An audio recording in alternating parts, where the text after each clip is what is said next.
Streams and reverse.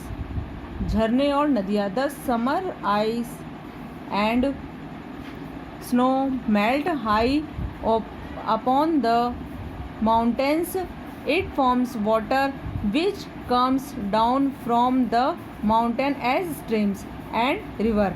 Streams का मतलब होता है झरने और रिवर्स का मतलब होता है नदियाँ। गर्मियों में जो बर्फ़ होती है, पहाड़ों पे जो बर्फ़ होती है, आइस का मतलब होता है बर्फ़, स्नो ये जो मेल्ट हो जाती है गल करके, ज़्यादा गर्मी जब पड़ती है तो पहाड़ों पर जो बर्फ़ होती है वो गल करके क्या होती है, बहने लगती है। तो जब वो पहाड़ों पर से बर्फ़ गलकर बहती है तो वो क्या होते हैं, झरने बन जाते हैं, झरनों के रूप में बहने लगता है पानी। एंड रिवर, और वो पानी आगे जाके क्या बन जाता है, नदियाँ बन जाता है, झरने और नदियाँ बन जाता है। पहाड़ों पर जो बर्फ़ होती है वो अधिक गर्मी में अधिक टेम्परेचर होने से वो बर्फ़ गल जाती है और गल करके क्या होती है, वो माउंटेन पर से, पहाड़ों पर से गल करके बहने लगती है, तो वो झरने हो जाते हैं और नदियाँ बन जाती हैं। It makes streams and rivers. Ground water, ground water का मतलब होता है ज़मीन का अंदर का पानी।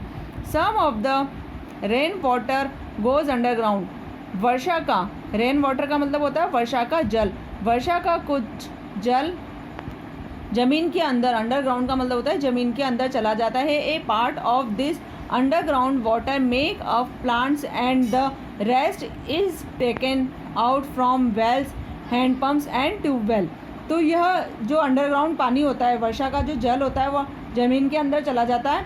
तो क्या होता है, उसे किसके द्वारा निकाला जाता है, लोगों, पौधों के लिए उपयोग के लिए और लोगों के लिए यूज़ करने के लिए उस पानी को कुओं के द्वारा, हैंडपम्प के द्वारा और ट्यूबवेल के द्वारा उस पानी को निकाला जाता है। अंडरग्राउंड जो रेन वाटर होता है वो कुछ मात्रा में ज़मीन के अंदर चला जाता है, तो उसे किसके द्वारा निकाला जाता है, पौधों के लिए और अन्य यूज़ करने के लिए उस जल को फ्रॉम वेल्स, हैंडपम्प्स एंड ट्यूबवेल। उस जल को कुओं के द्वारा, हैंडपम्प के द्वारा और ट्यूबवेल के द्वारा उस जल को निकाला जाता है। ग्राउंड वाटर क्या होता है, जो ज़मीन के अंदर चला जाता है। वर्षा का कुछ जल ऐसा होता है, कुछ जल तो ऊपर ही ऊपर सतह पर बहता रहता है और कुछ जल क्या होता है, अंडरग्राउंड हो जाता है। तो अंडरग्राउंड वाटर को क्या करता है, a part of the underground water, उसमें से कुछ भाग, वर्षा का कुछ भाग पौधों के लिए और अन्य किसी यूज़ में लेने के लिए उस जल को कुओं के द्वारा, हैंडपम्प के द्वारा और ट्यूबवेल के द्वारा उस जल को निकाला जाता है। अब है अगला वेल्स एंड ट्यूबवेल्स। वेल्स और ट्यूबवेल्स, कुएँ और tubewell. When it rains, some of the water seeps through the soil and reaches below the ground. We can take out this ground water through wells and tubewells. तो कुओं का और tubewell का जो पानी होता है वो वर्षा का कुछ जल जो ज़मीन के अंदर चला गया है तो वो मिट्टी के अंदर बैठ जाता है। सॉइल का मतलब होता है मिट्टी, मिट्टी के अंदर चला जाता है वो पानी। तो उस पानी को ग्राउंड से निकालने के लिए, ज़मीन से निकालने के लिए वेल्स और ट्यूबवेल्स का यूज़ किया जाता है। हैंडपम्प्स, हैंडपम्प्स क्या होता है, एक पंप होता है जिसमें कि हैंड्स बना हुआ होता है, तो उसको हाथ से पुश करके उससे जल को ज़मीन में से निकाला जाता है। Ground water can also be drawn out with help of the hand pump. The handle of the pump has to be pushed up and down with hand to draw water. Hand pump क्या होता है, hand pump ground water जो होता है, ज़मीन के अंदर जो पानी होता है, कैन ऑल्सो ड्रॉन, जो ज़मीन के बहुत अंदर पानी चला जाता है उसको निकालने के लिए हैंड पम्प का यूज़ किया जाता है। हैंड पम्प में, hand pump, the handle of the pump, hand pump में क्या होता है, पंप के ऊपर एक हैंडल बना हुआ होता है जिसे हाथ से पकड़ा जाता है, पुश्ड अप, उसे दबाया जाता है, and down with hand to draw water, और जल को ज़मीन के अंदर से निकाला जाता है। जब उस हैंडल को पुश किया जाता है तो वो पुश करने से क्या होता है, हैंड पंप का पानी ऊपर आ जाता है और उस पानी को प्लांट्स में और एनिमल्स में और अन्य यूजेस में लेते हैं। यूजेस ऑफ वाटर, जल का उपयोग, जल का क्या उपयोग होता है, किस प्रकार से जल का उपयोग किया जाता है। Water is useful to us, water का मतलब है जल, यूज़फुल का मतलब है उपयोगी। जल हमारे लिए उपयोगी होता है मैनी वेज, कई तरीक़ों से जल हमारे लिए उपयोगी होता है कई तरीक़ों से। Man, animal and plants need water.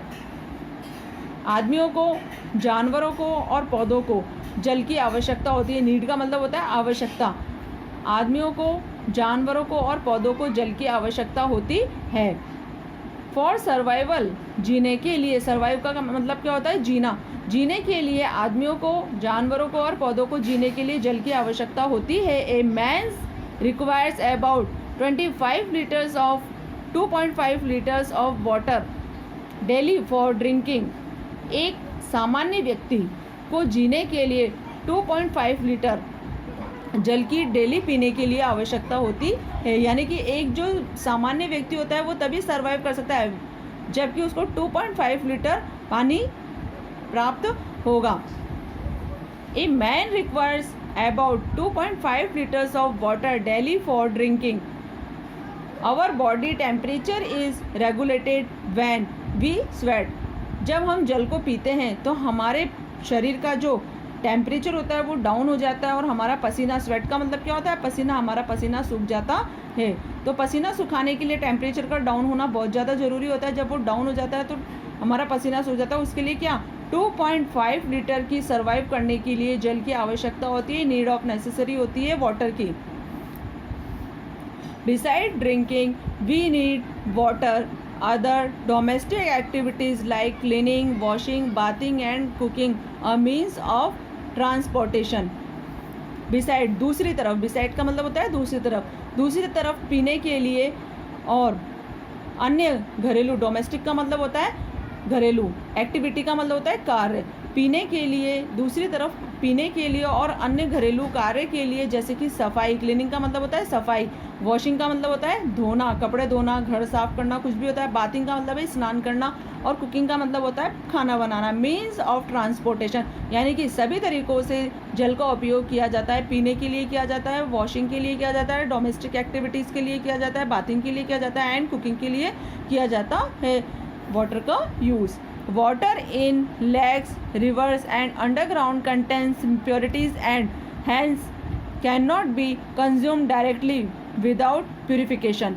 Water in lakes, जल झीलों में होता है, नदियों में होता है, अंडरग्राउंड यानी कि ज़मीन के अंदर होता है, कंटेन्स इम्प्योरिटीज़ जो कि अशुद्ध पानी होता है and hence can not be consumed, उसका कोई यूज़ नहीं किया जाता है डायरेक्टली विदाउट प्यूरिफिकेशन, बिना किसी शुद्धता के किए हुए। बिना पानी को शुद्ध किए पानी का यूज़ नहीं किया जा सकता है क्योंकि अंडरग्राउंड रूप से पानी कई होता है, बहुत सारा पानी होता है, लेकिन उसे यूज़ करने के लिए उसका पहले प्यूरिफिकेशन आवश्यक होता है, उसे पहले शुद्ध करना आवश्यक होता है। बिना शुद्ध किए हुए पानी को यूज़ नहीं किया जा सकता है। Making water further safe for drinking, we should further make the purified water safe for use in following ways। Making water further, पानी को पीने से पहले शुद्ध किया जाता है। We should further make the purified water, purify करना आवश्यक होता है, उसे शुद्ध करना आवश्यक होता है। For use in following veg, उसके कई तरीके होते हैं कि पानी को किस प्रकार से शुद्ध किया जा सकता है, उसके कई तरीके होते हैं। इस प्रकार से मैंने आप लोगों को पहले बताया है वाटर इज़ लाइफ लाइन, कि वाटर क्या है? लाइफ लाइन है व्यक्ति की, सजीवों के लिए, लिविंग थिंग्स के लिए क्या है? वाटर एक लाइफ लाइन है, जीवन रेखा है। और फिर उसके बाद मैंने आप लोगों को बताया कि 71% जो वाटर होता है पृथ्वी पर वो जल से कवर्ड होता है। जल से 71% वाटर होता है पृथ्वी पर। उसमें से कुछ पानी ओशन में होता है, कुछ पानी सीज में होता है, कुछ पानी गर्ल्स में होता है, कुछ पानी वेल्स में होता है। लेकिन उसमें से जो पानी होता है उसको किस प्रकार से उसे शुद्ध किया जा सकता है, उसको किस प्रकार से यूज़ किया जा सकता है। और पानी वाटर वेपर के द्वारा क्लाउड्स में परिवर्तित होता है और वही पानी जब वाटर वेपर्स बन के क्लाउड्स बनते हैं तो वही पानी क्या होता है? रेन बनकर ज़मीन पे गिर जाता है। और वो पानी कहाँ इकट्ठा हो जाता है? पॉन्ड्स में इकट्ठा हो जाता है, लेक्स में इकट्ठा हो जाता है और रिवर्स में इकट्ठा हो जाता है। फिर हम उसको किस प्रकार से प्यूरिफाई करके पानी को किस प्रकार से यूज़ में ले सकते हैं, और पानी को हम जो अंडरग्राउंड पानी चला जाता है उसको किस प्रकार से पानी निकाला जा सकता है यूज़ करने के लिए। जैसे कि हेड पंप के द्वारा निकाल सकते हैं, वेल्स के द्वारा निकाल सकते हैं, ट्यूबवेल्स के द्वारा निकाल सकते हैं। तो इस प्रकार से मैंने आप लोगों को ये अभी पढ़ाया, इसके बाद में आप लोगों को बताऊंगी